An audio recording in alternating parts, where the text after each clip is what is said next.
Halo, berjumpa lagi dengan saya, Bruder Theo. Apa kabar? Semoga Anda sehat dan baik-baik saja.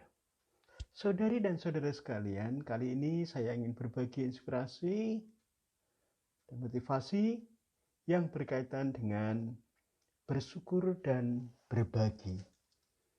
Saudari dan saudara sekalian, saya kira kita seringkali mendengar, menyaksikan, atau bahkan kita sendiri pernah mengadakan yang namanya syukuran.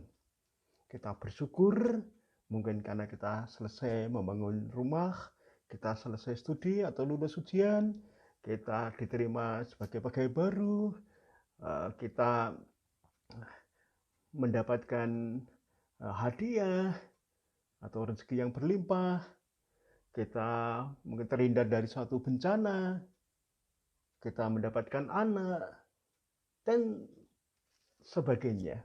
Banyak hal yang kita bersyukur lalu kita mengadakan syukuran, dan ketika kita bersyukur atau kita mengadakan syukuran itu, kita secara nggak langsung sebenarnya kita berbagi yang bersifat material dan berbagi yang bersifat imaterial. Yang material mungkin kita berbagi makanan, berbagi hadiah,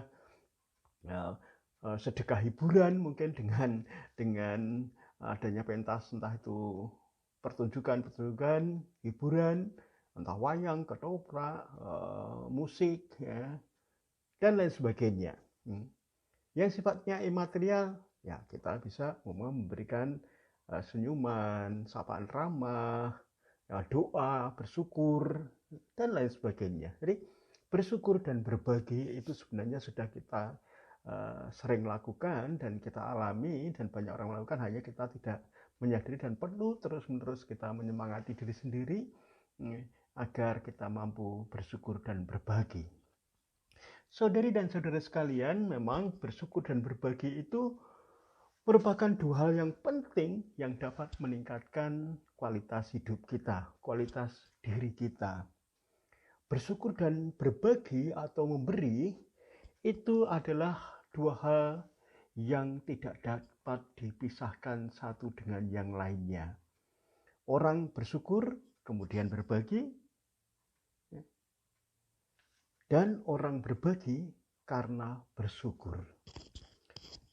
Ketika seseorang memutuskan untuk berbagi atau memberikan sesuatu, yang mereka berikan adalah keramahan, ada spirit keberlimpahan, ada semangat cukup, lalu yang lebih itu dibagikan kepada orang-orang yang ada di sekitarnya, kepada orang lain. Pemberi memberikan sesuatu biasanya karena mereka ramah dengan diri mereka sendiri, merasa bahwa mereka terberkati, dan oleh karena itu mereka ingin juga berbagi berkat kepada orang-orang yang ada di sekitarnya, kepada orang lain. Berbagi atau memberi mengembangkan rasa syukur, baik bagi si pemberi maupun bagi si penerima.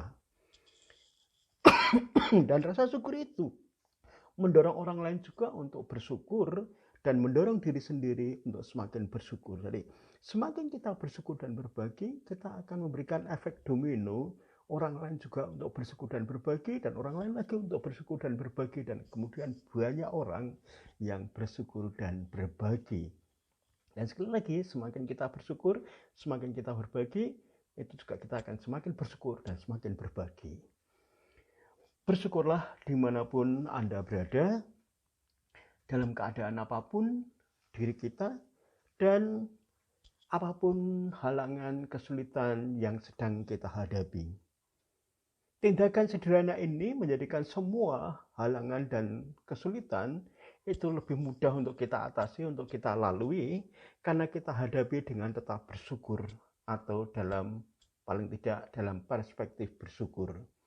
Itulah blessing in disguise, kemampuan kita untuk menemukan di sebalik peristiwa-peristiwa yang kita alami, entah yang membahagiakan maupun yang tidak membahagiakan, yang positif maupun yang negatif, suatu rahmat, suatu berkat, hikmah di sebalik semua peristiwa, maka kita tetap akan bisa bersyukur atas segala dinamika hidup dan pengalaman yang kita rasakan, yang kita alami.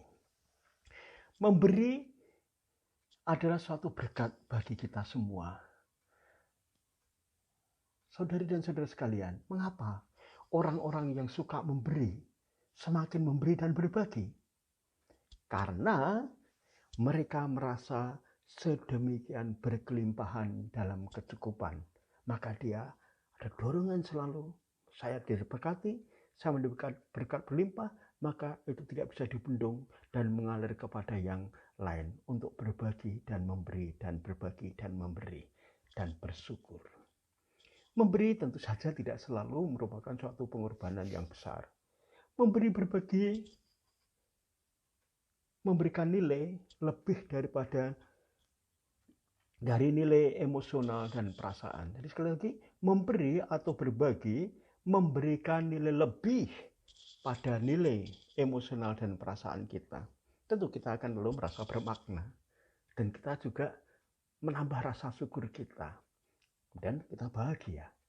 Nilai senyuman misalnya, ketika kita berikan kepada seorang yang sangat membutuhkan, maka senyuman itu merupakan nilai-nilai yang sungguh berarti bagi mereka yang sedang membutuhkan, menjadi suatu nilai yang tak terkira.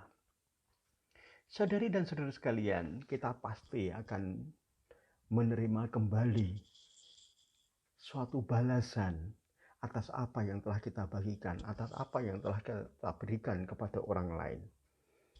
Namun kapan, di mana, dan dalam bentuk apa, itu hanya Tuhan yang tahu. Tapi pasti akan kembali kepada kita. Ketulusan pemberian itu tidak pernah memikirkan balasan. Namun, yakinlah bahwa yang kita berikan, sekali lagi yang kita bagikan, dari berkat berkelimpahan kita, itu yang kemudian akan kita terima di kemudian hari. Mungkin bahkan berlipat ganda, dan seringkali berlipat ganda. Dari apa yang kita berikan mungkin tidak seberapa, tapi justru Tuhan membalasnya dengan begitu besar dan berlimpah. Dan itu harus kita kembalikan lagi kepada orang lain karena kita merasa berkelimpahan. Ada spirit berkelimpahan, ada spirit merasa cukup, dan karena kita ramah pada diri kita sendiri dan mampu untuk mengatakan cukup dan melihat bahwa orang-orang lain membutuhkan berkat juga dari kita. Selamat mencoba, Anda pasti bisa. Mari kita tebarkan semangat bersyukur, semangat berkelimpahan agar kita mampu berbagi dan memberi dengan tulus. Sekian, terima kasih.